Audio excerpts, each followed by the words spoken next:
ವರಮಹಾಲಕ್ಷ್ಮಿ ಹಬ್ಬ ಎಂದರೆ ಹೆಣ್ಮಕ್ಳಿಗೆ ಸಂಭ್ರಮವೋ ಸಂಭ್ರಮ.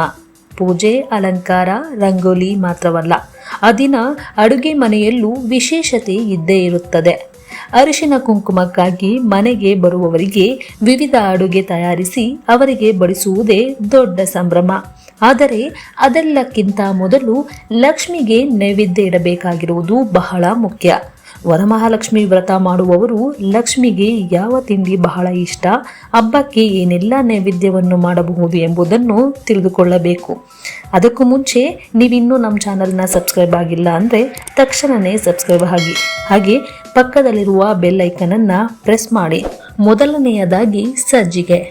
ರವೆ, ತುಪ್ಪ, ಒಣದ್ರಾಕ್ಷಿ, ಗೋಡಂಬಿಗಳಿಂದ ಮಾಡಿದ ಸಜ್ಜಿಗೆಯನ್ನು ನೀವು ದೇವಿಗೆ ನೈವೇದ್ಯವನ್ನಾಗಿ ತಯಾರಿಸಬಹುದು.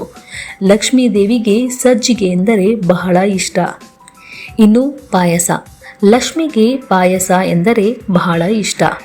ಶಾವಿಗೆ, ಗಸಗಸೆ, ಕೊಬ್ಬರಿ, ಅಕ್ಕಿ ಪಾಯಸ, ಯಾವುದೇ ರೀತಿಯ ಪಾಯಸವನ್ನು ನೀವು ತಯಾರಿಸಿ ದೇವಿಗೆ ನೈವೇದ್ಯವನ್ನಾಗಿ ಇಡಬಹುದು.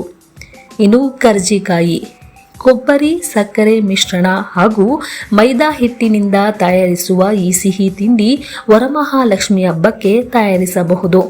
ಇನ್ನು ಯಾರಿಗೆ ತಾನೇ ಒಬ್ಬಟ್ಟು ಇಷ್ಟ ಇರಲ್ಲ ಹೇಳಿ. ಪ್ರತಿಯೊಬ್ಬರಿಗೂ ಒಬ್ಬಟ್ಟು ಅಂದರೆ ಬಾಯಲ್ಲಿ ನೀರು ನೀರು. ಅದೇ ರೀತಿ ವರಮಹಾಲಕ್ಷ್ಮಿ ಹಬ್ಬಕ್ಕೆ ನೀವು ಒಬ್ಬಟ್ಟನ್ನು ಸಹ ತಯಾರು ಮಾಡಿ ದೇವಿಗೆ ನೈವೇದ್ಯವನ್ನಾಗಿ ಇಡಬಹುದು. ಭಾರತೀಯ ಸಂಪ್ರದಾಯದಲ್ಲಿ, ಅದರಲ್ಲೂ ದಕ್ಷಿಣ ಭಾರತದಲ್ಲಿ ಒಬ್ಬಟ್ಟಿಗೆ ಬಹಳ ಪ್ರಾಮುಖ್ಯತೆ ಇದೆ. ಇದನ್ನು ಮದುವೆ ಸೇರಿದಂತೆ ಅನೇಕ ಸಮಾರಂಭಗಳಲ್ಲಿ ತಯಾರಿಸಲಾಗುತ್ತದೆ.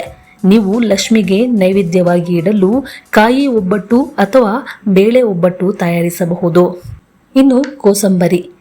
ಹೆಸರುಬೇಳೆ, ಸೌತೆಕಾಯಿ ಹಾಗೂ ಇನ್ನಿತರ ಸಾಮಗ್ರಿಗಳಿಂದ ತಯಾರಿಸುವ ಕೋಸಂಬರಿ ಬಹುತೇಕ ಎಲ್ಲ ಸಮಾರಂಭಗಳಲ್ಲಿ ತಯಾರಿಸಲಾಗುತ್ತದೆ.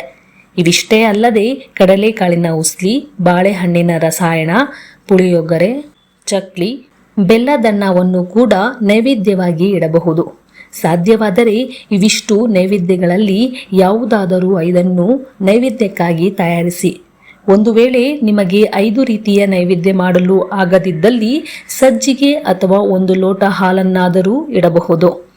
ಈ ವಿಡಿಯೋ ಇಷ್ಟ ಆಗಿದ್ರೆ ಲೈಕ್ ಮಾಡಿ, ಶೇರ್ ಮಾಡಿ. Thank you.